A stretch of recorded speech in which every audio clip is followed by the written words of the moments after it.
بسم اللہ الرحمن الرحیم۔ آج ہم بات کریں گے نماز کی ان اہم شرطوں کے بارے میں جو ہماری عبادت کو مکمل بناتی ہے۔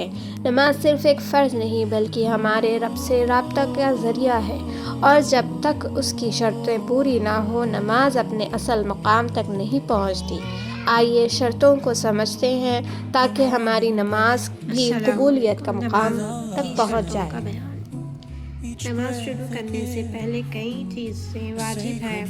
اگر وضو نہ ہو تو وضو کرے، نہانے کی ضرورت ہو تو غسل کرے، بدن پر یا کپڑے پر کوئی نجاست لگی ہو تو اس کو پاک کرے، جس جگہ نماز پڑھتی ہو وہ بھی پاک ہونی چاہیے۔ فقط منہ اور دونوں ہتھیلیاں اور دونوں پیر کے سوا سر سے پیر تک سارا بدن خوب ڈھانک لیو۔ قبلے کی طرف منہ کر جس نماز کو پڑھنا چاہتی ہے اس کی نیت یعنی دل سے ارادہ کرے، وقت آنے کے بعد نماز پڑھے۔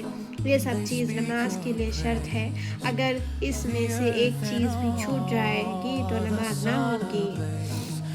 باریک تنظیب یا بیگ یا جالی وغیرہ کی بہت باریک دوپٹے اوڑھ کر نماز پڑھنا درست نہیں۔ اگر نماز پڑھتے وقت چوتھی پنڈلی یا چوتھی ران یا چوتھی باندھ کھل جائے اور اتنی دیر کھلی رہے جتنی دیر میں 3 بار سبحان اللہ کہہ سکے تو نماز جاتی رہی، پھر سے پڑھے۔ اور اگر اتنی دیر لگی بلکہ کھلتے ہی ڈھانک لیا تو نماز ہوگی۔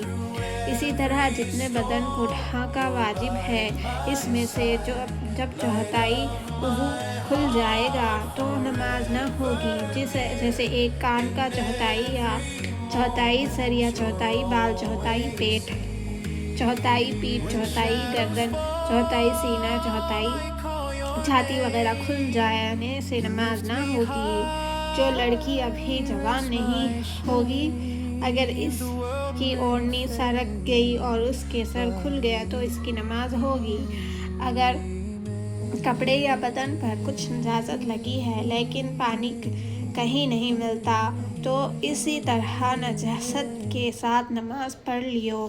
اور اگر سارا کپڑا ناجس ہو یا پورا کپڑا ناجس نہیں لیکن بہت ہی کم پاک ہے یعنی 1/4 سے کم پاک ہے اور باقی سب کا سب ناجس ہے تو ایسے وقت یہ بھی درست ہے کہ اس کپڑے کو پہنے نماز پڑھے، اور یہ بھی درست ہے کہ کپڑا اتار ڈالے اور ننگی ہو کر نماز پڑھے، لیکن ننگی ہو کر نماز پڑھنے سے اسی نجاس کپڑے کو پہن کر پڑھنا بہتر ہے۔ اور اگر چوتھائی کپڑا یا چوتھائی سے زیادہ پاک نہ ہو تو ننگی ہو کر نماز پڑھنا درست نہیں، اسی نجس کپڑے کو پہن کر پڑھنا واجب ہے۔ اگر کسی کے پاس بالکل کپڑا نہ ہو تو ننگی نماز پڑھ لیا، لیکن ایسی جگہ پڑھے کہ کوئی دیکھ نہ سکے، اور کھڑے ہو کر نہ پڑھے، بالکل بیٹھ کر پڑھے اور رکوع سجدے کو اشارے سے ادا کرے، اور اگر کھڑے پڑھے اور رکوع سجدہ ادا کرے بھی درست ہے، نماز ہو جائے گی لیکن بیٹھ کر پڑھنا بہتر ہے۔ مسافرت میں کسی کے پاس تھوڑا سا پانی ہے، اگر نجاست دھوتی ہے تو وضو کے لیے نہیں بچتا، اور اگر وضو کرے تو نجاست پاک کرنے کے لیے پانی نہ بچے گا تو ایسی پانی سے نجاست دھو ڈالے، پھر وضو کے لیے تیمم کر لے۔ ظہر کی نماز پڑھی لیکن جب پڑھ چکی تو معلوم ہوا کہ جس وقت نماز پڑھی تھی اسی وقت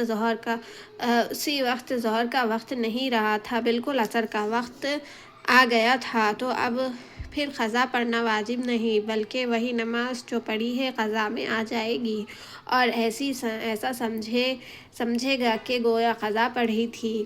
اور اگر وقت آ جانے سے پہلے نہیں نماز پڑھ لیا تو نماز نہیں ہوئی۔ جزاک اللہ۔